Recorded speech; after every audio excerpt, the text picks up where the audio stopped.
Hi everyone, how you doing? I'm back with the second part of my Vietnam trip video. Still got my Vietnamese hat happening, and if you'd watched the first video, now I'm wearing the shirt that's a double XL Vietnamese sized shirt. I still can't get over that I'm double XL in Vietnam. I don't think I'm that heavy of a person, but okay, whatever. Vietnamese people, I guess, are generally very skinny and don't quite have the size that Westerners do. We'll just leave it at that, I guess. So, continuing the trip, I left Hanoi and went to the middle part of Vietnam to the city of Da Nang. Now, I wasn't really familiar with Da Nang. I'd only ever heard the term in relation to the Vietnam War. There was always talk about, soldiers going to Da Nang and fighting happening at Da Nang, but I didn't really know much about the place.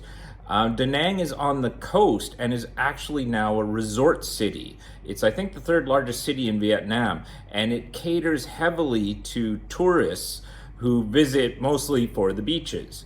The beach resorts in Da Nang are actually really nice, and I was quite surprised at some of the names that I saw of the resorts. I think there was a Four Seasons, there was an Intercon, there was an Anantara, I think. So a lot of the top luxury resorts have opened up in Da Nang, and I think mostly catering for visitors from Europe, but also a lot of visitors from China. Because the city is catered to tourism, I almost felt it was kind of like a Vietnamese version of Orlando. Like it was very designed for tourism. Aside from the beach resorts, there was an amusement park that we went to. There is a theme park on top of a mountain, Ba Hills, I think it's called, and it was developed by a Vietnamese company. And it was so weird. We were told, oh, we're going to go to this, area that's based on a French village up in the mountains, but it was actually a theme park. It had very Disneyland vibes. And you had to take a gondola up the mountain to get there. And this gondola ride took about 20 minutes. It was not only up, but then you had to go across a whole bunch of hills and stuff to get up there. And you'd think, okay, but a theme park has thousands of people in it. How are they all going to get up on a gondola? Well, there were 5 gondolas, like 5 different lanes of gondolas to take people up. And I think each gondola took like about a dozen people. So you had 5 going up all at once on 5 different lines. I was just like, what? Wow. Okay, the place definitely planned for taking large volumes of tourists up to the top quickly. So, I mean, that meant like 50, 60 people could get up there every 5 to 10 seconds. So sure enough, when we got up there, place was packed. There was thousands of people up there. Now, granted, the summer is very hot, so I could see people wanting to get up the mountain. I believe it was at around 1,400 meters. So it'd be roughly 6 to 8 degrees cooler than it would be in Da Nang on the coast. So it was still hot, it was still humid, but at least it was definitely not as bad as being down in the lower areas, which was much hotter. So my friends and I, we toured around. It was a theme park. They had, rides. They had things to see, the little carnival games and all this kind of stuff. They also had this very large bridge sort of sticking out so that you could get a great view of the mountains. It was being held up by this huge hand. There might be pictures on the internet that you've probably seen before of just people on a bridge and this huge stone hand kind of holding the bridge up. And that's actually in Da Nang. I mean, most people kind of see it and assume it's in China, but it was in Vietnam. I had seen the bridge before, and I didn't realize that it was at this theme park. But yeah, okay, of course, we went on. We took photos. Everyone did. By and large, we had a great time. Even though it was a theme park up on a mountain, the prices weren't too bad from our perspective. Things were reasonably cheap. Have a meal, enjoy yourself. And then we had the VIP pass to get us back down. It allowed us to skip the gondola line, which at the time we were leaving was going to be about 45 minutes to an hour, and we just got on like that and down we went. All in all, it was a good day. Another thing that we did in Da Nang was we went to visit an old archaeological site. It's the way it's spelled, it looks like my son, but it's called My Son in Vietnamese. And it's a series of temples from around the 5th to 12th centuries, I believe. And what's unusual about them is that they are Hindu. It's actually a site with multiple Hindu temples. So I guess historically, part of Vietnam was actually Hindu. I believe they were called the Cham or the Cham people. And they had developed this huge temple grounds. And many of the temples are still there. Now, much like, say, temples in Central America, like the Mayans and stuff, when they were discovered, it was just kind of bits of stone sticking out of some dirt. But now, thanks to archaeological restoration, you can see them in full. And actually, you know, they were pretty sizable. We're not talking Mayan-level pyramids, but I definitely kind of got a Central American vibe looking at these temples. But when you got closer, you could definitely see some of the Indian motifs. Now, what else was unusual, and the guides were quick to point this out, was there were bomb craters at the site. Because they were like, you know, everywhere in Vietnam got bombed during that war. They were dropping bombs everywhere. The Americans flying over in planes, just dropping bombs. And there were still craters from that time. Now, I figured bomb craters would be like, you know, okay, about a meter deep and a few meters wide. And over a few decades, they'd easily fill in. These things were huge. There was one that was probably, I'd say, like 20 some meters across and 20 meters deep, and there were others that are around like 10 meters across or 8 meters across. It was crazy. And I'm like, this is, you know, what, 50 years later, and there's still, you can still see the huge divots. Granted, they were grassed, you know, grass and plants had moved in a bit, but you could still tell that they were there. And I think there was like 5 or 6 of these craters at the site, which just kind of goes to show like just how many bombs had been dropped on Vietnam. Because why in the world were bombs being dropped out here in the middle of nowhere? These temples, I don't think had even been excavated by that point, but it was just random bombs just falling everywhere in the jungle and whatever else. So we spent a good chunk of the day touring the site.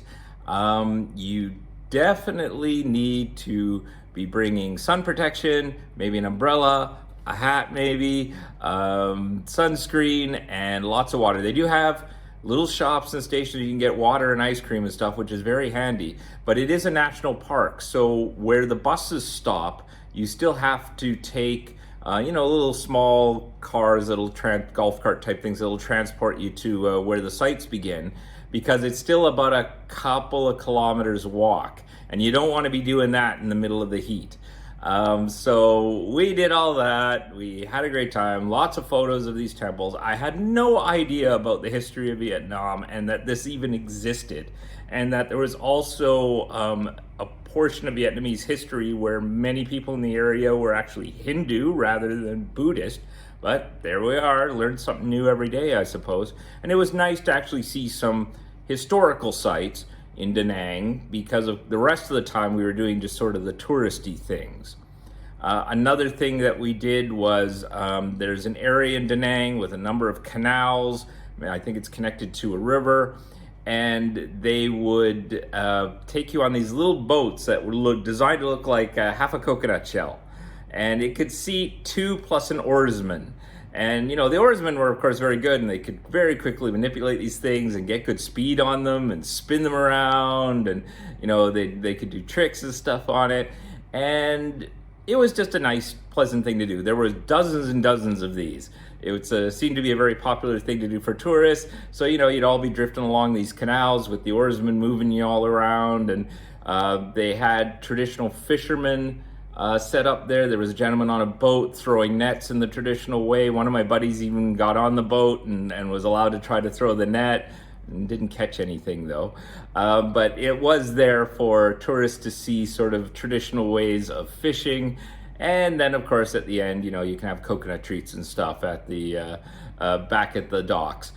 It is in a neighborhood that also has basically a market streets. It's where the night market is, and you can go there in the evening, and then you can.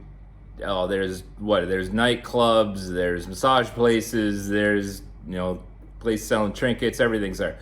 You do get bothered a little bit by touts trying to get you into the clubs or the restaurants, but by and large, it wasn't too bad, and it was a pleasant enough time going to see that.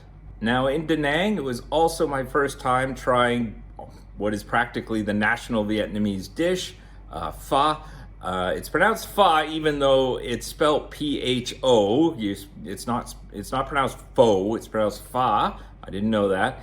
And it's the Vietnamese soup with noodles and very thin slices of meat and various spices and stuff in a broth.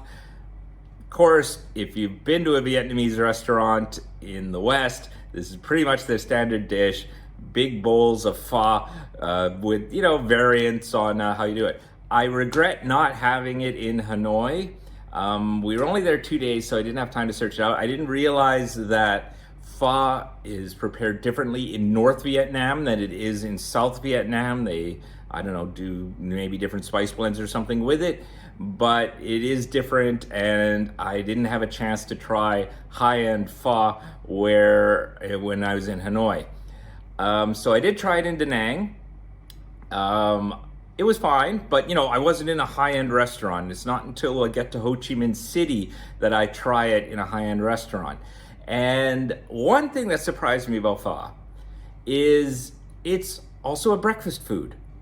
You can have it for breakfast, and if you go to a Vietnamese place that serves breakfast, you'll go there and there will be pho on the menu, chicken or beef. And I was like, I even remember calling the waitress over and going, there's you can have pho for breakfast? She's like, yeah, you can have pho for breakfast. Everyone does that. And so I did. Okay, sure, let's have beef soup for breakfast. And in my mind, I just couldn't it's just not a breakfasty food. You just think it's a lunch or a dinner food. And having beef soup with noodles for breakfast, it was just odd to me. But all right, well, hey, if that's what you do, that's what you do. So of course I had it. Everywhere I went, it was good. But yeah, the high-end place, it was like, mwah. That high-end place was in the hotel in Ho Chi Minh City, which is where we went to next. We had to fly from Da Nang to Ho Chi Minh City. Vietnam is a very long country, so driving would have taken a long time. So we were flying internally from Hanoi to Da Nang, then from Da Nang to Ho Chi Minh City. I didn't have any issues with the flights. It was all pretty standard. And Ho Chi Minh, we were only there for 2 days. Ho Chi Minh is definitely the most developed of the three cities in terms of its infrastructure. It just was like a very large, well-developed Asian city. One guy was saying kind of was getting Hong Kong vibes from it. Another was kind of Singapore kind of vibes. Very modern. All the top brands were there. Our hotel was attached to a mall, and so the guys did a lot of shopping because, it was our last couple of days, so it was time to get gifts for the family and all this stuff. And I mean, like, Hugo Boss and Chanel and all this stuff. There was a department store. It was Japanese. I think it's called Takashiyama. That was there. Tons of restaurants. Yeah, it was quite odd. It was very high end. We did, however, visit the War Museum. The museum set up, of course, for the Vietnam War. It had a lot of exhibits in regards to the Vietnam War, a lot of photos, and a lot of discussion about the atrocities that took place by the Americans and their allies. And, they were highlighting the massive bombings, the, indiscriminate killings, such as the Malay Massacre, Agent Orange, napalm, and the results of that, and how these chemicals are still impacting Vietnam today with all sorts of issues regarding, deformities and birth defects, even 1 or 2 generations later after the war. Now, visiting it with my Arab friends, they didn't really have any idea about the Vietnam War. Many of them hadn't even been born at the time the Vietnam War happened, and living in the Gulf, it's just, okay, there was some war going on in Vietnam, but they really knew nothing about it. It's not something that's, deep in the conscious of the area, unlike America. So for them, it was a real surprise seeing, this US military equipment that the Vietnamese had captured, reading about napalm and Agent Orange and how the jungle fighting worked and random indiscriminate bombings and killings of villagers and all this stuff. They were really shocked. They're like, well, this is depressing. Like, this war was crazy. Or that there was like 500,000 US troops in the country at one point. 500,000. And they were like, what was going on?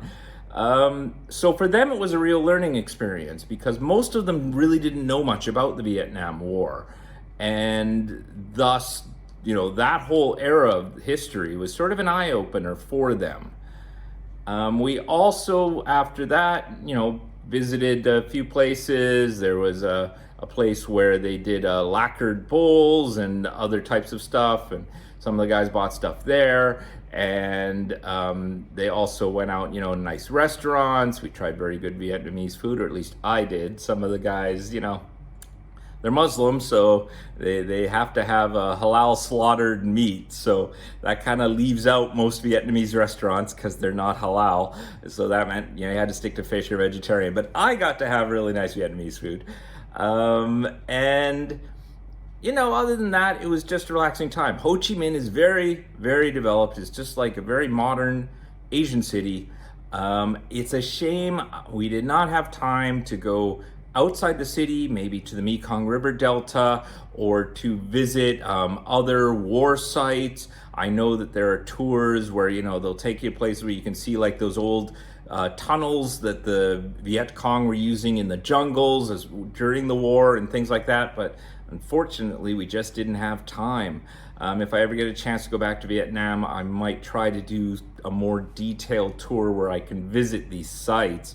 But yeah, Ho Chi Minh was a really nice city. Didn't seem to have any issues there. And, enjoyed my time. That's the trip in a nutshell. Got through without any hassle. 3 mosquito bites, no sunburn at all. No heat stroke, even though it was really, really hot. Really careful about sunscreen and drinking lots of water and stuff. And I did have an enjoyable time. To see all 3 cities in 8 days was a bit short. I do wish there were other places that I could have gone to see, but we would have needed more time. But by and large, had a great trip. And, wouldn't mind going back there sometime if I have the chance.